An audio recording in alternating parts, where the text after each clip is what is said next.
Now this is called making a setting. Today, I'm here to answer the question, what is John Hughes' best 80s movie? I'm also here to answer, it's Ferris Bueller's Day Off. I don't think anybody would argue with you if you had said that this was your favorite of the John Hughes 80s movies. Not like if someone had told you that Hook was the best Steven Spielberg movie. Which it is. Or that in the High School Musical universe, Scream is a better song than Bet on It. Which it is. Those are the unpopular opinions, but what is it about Ferris Bueller's Day Off that just makes it such a classic? I decided to take a look at 4 of John Hughes' most popular 80s movies and see what makes Ferris Bueller's Day Off different from the rest. With parents, guardians, or any sort of older figure that you grew up with, there's always those moments where they sit you down, turn on the TV, and say, I'm gonna show you a movie. And a solid 9 times out of 10, it was a movie from their generation. Growing up, one of the things that my mom and I did to really bond was to watch movies together. And my mom was a teenager in the 80s, so when it came to the John Hughes movies of that decade, she was all over them. So I grew up watching these movies on repeat. And as a kid, you don't think too much into what you're watching. Growing up and rewatching those movies, you start to notice things. And holy shit, is that evident by our first movie that we will be talking about today. 16 Candles. You say it's your birthday. It's my birthday too. I decided to rewatch this movie with my partner back in January. We thought it would be fun to play a drinking game where we drank every time something inappropriate happens. And if I'm being honest, I had to stop about half an hour into the movie. I loved this movie so much as a kid. And as an adult, I don't think hate is a strong enough word in this situation. 16 Candles follows John Hughes' muse Molly Ringwald as Samantha Baker, a newly 16-year-old girl who wakes up to a house where nobody remembers her birthday. I can't believe this. They fucking forgot my birthday. And if that wasn't bad enough, she's going through one of the classic woes of high school hormones. She has a crush on Jake Ryan. No, not that Jake Ryan. Jake is a senior and very clearly a grown man. And would you believe it, Jake has no idea who Sam is. Do you know Samantha Baker? Sophomore, right? Yeah, what do you think of her? I don't. Yeah, you fucking rule. Until she drops a note saying that she wants to sleep with him, then the grown man suddenly loves the idea of being with a 16-year-old. And this isn't even the worst plot point in the movie. The movie follows 2 plot points, the first being the back and forth of Sam attempting to speak to Jake and Jake attempting to speak to Sam. The second follows Sam's family coming into town for her sister's wedding, where we are introduced to Sam's extended family and one of the most racist Asian characters I have seen in any movie. And I've seen Breakfast at Tiffany's. A lot. This character, and I shit you not, is named Long Duck Dong. That alone should tell you what we're about to endure here. He's a foreign exchange student that is living with Sam's grandparents. Every one of his appearances is introduced by the strike of a gong. My god, this is fucking horrible. He's played off as a comic relief character, although me personally, the only time my mouth was open during any of his scenes was to keep swigging back alcohol instead of laughing, because that was just not happening. He's played by Getty Watanabe, who I just feel awful for. Not only was he playing this terrible character, he wasn't told about the gongs and found out about them only when he saw the movie for the first time. The only redeeming factor is they give him a girlfriend who's also played off as a joke because she's strong? We all know women can't be strong. Joke's on them, because 35 years later, that's a fucking win in my book. Back to plot point A. Sam attends a school dance where she is preyed upon by fellow Hughes muse as well, Anthony Michael Hall, aka Farmer Ted. Don't ask me why that's his name. I don't fucking know. Very hot, very hot. Tonight is happening. Ted is an annoying and creepy freshman who has way too much confidence for someone who could easily be snapped in half. He spends the first moments in the movie assaulting Sam, then helping geriatric Jake Ryan get with her in hopes that it will make him more popular. Look, I don't want to spend too much time going into the plot of this movie because it really blows, so I'm just going to speed through and just give you some pinpoints on what happens. Jake's girlfriend, yes, he has a girlfriend who loves him. I don't know why. Jake's girlfriend Caroline throws a huge party at Jake's house where Ted finally gets locked away, as he should.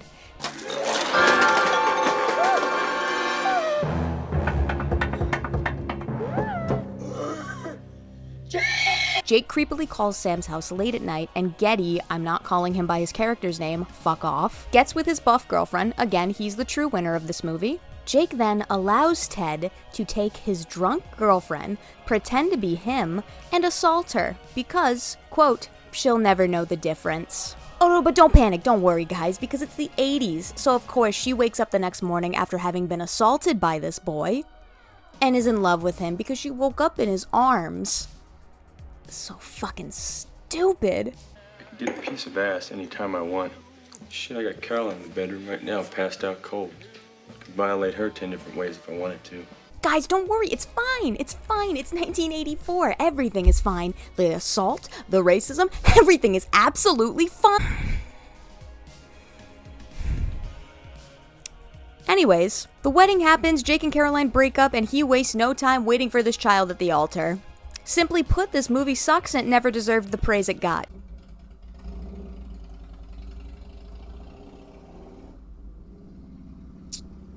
Those are all the 16 Candles fans coming for me. Moving forward. In a John Hughes film. Why are you being so nice to me? Because you're letting me. The Breakfast Club. Now, coming from 16 Candles, we can only go upward, right? Right? The Breakfast Club, arguably one of, if not Hughes' most famous movie. This movie follows 5 high schoolers spending a Saturday in detention together and realizing that maybe they're not so different after all. I, again, loved this movie growing up. I thought I was really deep for having watched this before my friends in, I don't know, probably the 6th or 7th grade. You've got the classic tropes in this detention, you've got the jock, the popular girl, the nerd, the burnout, the goth. They're all mixed into this giant pot of teenage rebellion. The whole movie is this group of teenagers coming together throughout the day to find out that no matter what their status is in school, they all have their own shit that they're dealing with. They all have shitty home lives with families that are either way too harsh on them or act as if they don't exist.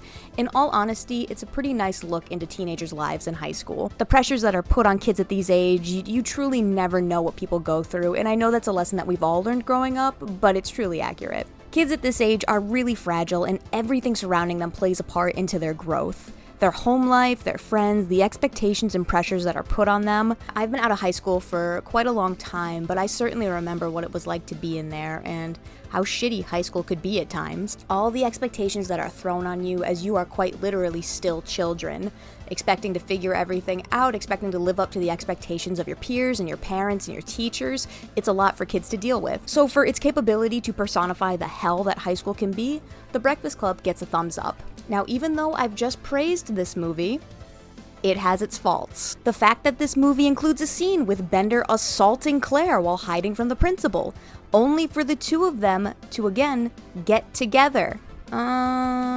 So what was the message you were trying to put out here, John? Even Molly Ringwald wrote an article about how problematic this movie is. I feel like there are so many weird moments in 80s movies where assault is played for laughs, and there are more cases than this movie where the assault ends in the couple getting together. Look, I know every movie isn't gonna age right, but I just can't imagine that we're all gonna sit here and pretend that 40 years ago assault was okay. This was not that long ago. It's so strange to me when people, mainly those who grew up in this time period, act like this was normal behavior. I grew up in the early 2000s, but you don't see me acting like Shallow Hal's treatment of larger people or Freaky Friday's weird racism was normal. I think The Breakfast Club succeeded in the aspect of, hey, no matter how successful people may seem, they can be dealing with a lot of shit in their home lives. It's important to remember that people are fighting these battles even when they don't seem like it. And while we don't have the insane amount of racism here that we did in 16 Candles, assault is assault, and that really could have been scrapped from the script, Johnny boy. Onward. We have officially made it to the transitioning period of this video, and I'm quite excited. Being able to push aside the mountain of issues that I have with the last 2 movies, I'm very relieved. You're ashamed to be seen with me! You're ashamed to go out with me! I personally wouldn't trash a friendship over it. Just tell me the truth! Pretty in Pink, rated PG-13. Pretty in Pink was released in February of 1986 and began what I believe to be the transition of Hughes' storytelling. Now, is this a perfect movie? No, Pretty in Pink has a relatively simple plot. Molly Ringwald plays Andy, a poor girl who falls for a rich kid, and the drama ensues because everybody knows that if somebody has more money than you better slit your fucking eyelids before you look at me, you dirty peasant. While Andy is sorting out her feelings for Blaine... Blaine? His name is Blaine? Oh, that's a major appliance. That's not a name. Her best friend Ducky is sorting out his own feelings as he is madly in love with Andy. When I was younger, you couldn't convince me that there was a cooler person than Ducky. Wait a minute, we don't got none of this. We don't got doors on the stalls in the boys' room. We don't have, what is this? We don't have a candy machine in the boys' room. We don't got none of that. This time around, I want to wring Ducky's neck. The boy is insufferable, and I'm glad Andy didn't end up with him. Honestly, in fact, if I had my way, Andy wouldn't have ended up with Blaine either. They both suck. Blaine does everything wrong, and he still ends up with her. She says she doesn't want to go to a party with people that hate her. He says, oh no, these are my friends, they'll love you. When just the other day, his best friend called her a mutant straight to his face. So what do you care?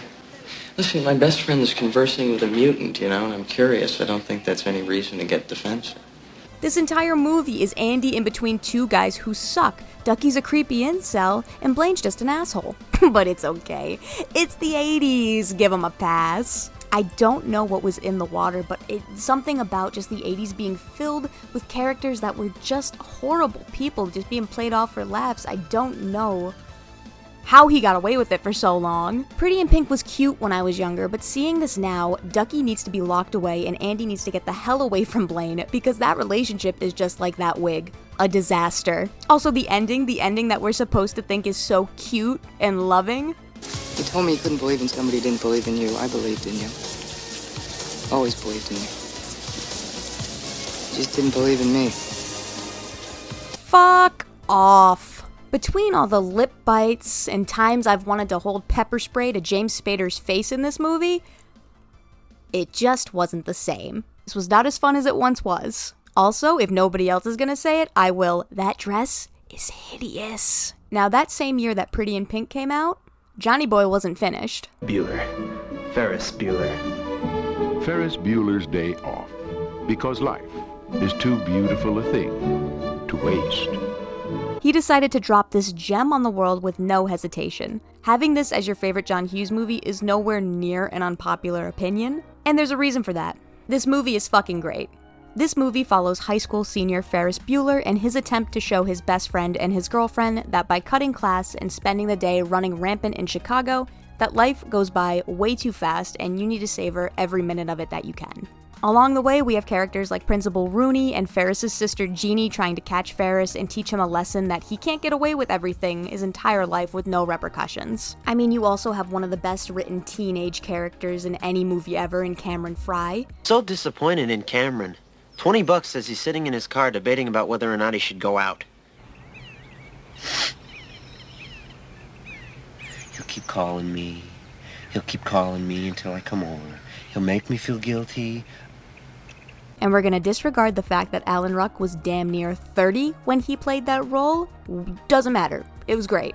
Pardon my French, but you're an asshole! Cameron was somebody that I felt really connected to. I had never really seen an accurate portrayal of teenage depression until I watched that movie. Cameron, babe, what's happening? Very little. How do you feel? Shredded. Out of all the Hughes movies, this is the one I will always come back to. It's funny, it's entertaining, there's no assault, which is a major win apparently for these movies. In my opinion, I believe that this succeeded even farther at what The Breakfast Club was trying to speak about. I think more people relate to this movie than Hughes' others because the themes of this movie are things that every single person on Earth experienced while growing up. Finding your individuality, finding your freedom, searching for the meaning in life. The fear of the future, these are all very real, very human emotions that everybody experiences while they're growing up. Cameron represents the depression and anxiety that comes with not knowing your future or where you stand in life. Ferris represents straying from social norms and letting go of that fear to have fun and frolic through life. Not everyone can relate to having your entire family forget your birthday or being in love with a geriatric man in high school, although I somewhat related to that aspect. Or having to attend a Saturday bonding session with people you hate, or even having a crush on someone in a different class status. But everyone fears the unknown of the future, And this movie tells them, you're not alone. And while all these topics are super important for anybody growing up to hear, the fact that there's no assault also is a very lovely touch. It's refreshing to finally watch a John Hughes movie where the only thing that hasn't aged well is Jeffrey Jones. And that's not the movie's fault, that guy's a fucking pedophile. Ferris Bueller focuses on what the world expects of you and what you should be doing once you get out of school and what that means and what that direction can do for so many different people. And if you don't know where you're going after high school, where does that leave you? Not everybody has their life sorted out after high school. I know for sure I didn't have my life sorted out after high school because you're still a kid. Ferris Bueller's Day Off makes me yearn for youth. It makes me happy to be alive. It made me feel seen. I saw myself through the character of Cameron Fry. It's the whole idea of you make your own expectations and nobody else can force you to do whatever you want. On top of all this, you're also dealing with heavy stuff like Cameron's abusive household and how his father has more love for a car than his own flesh and blood right in front of him. I put up with everything. My old man pushes me around. I never say anything. Can't stand him, and I hate this goddamn car. Who do you love? Who do you love? You love a car. Bitch. Watching these movies back, it's very interesting to see Hughes go from this kind of dirty Animal House-like style of comedy into this sort of warm, safe blanket of a movie. At the end of the day, you can pick whatever John Hughes movie you want as your favorite, but I don't think any of them are ever gonna match the feelings and love and appreciation that I have for Ferris Bueller's Day Off. Except maybe Home Alone. Bye.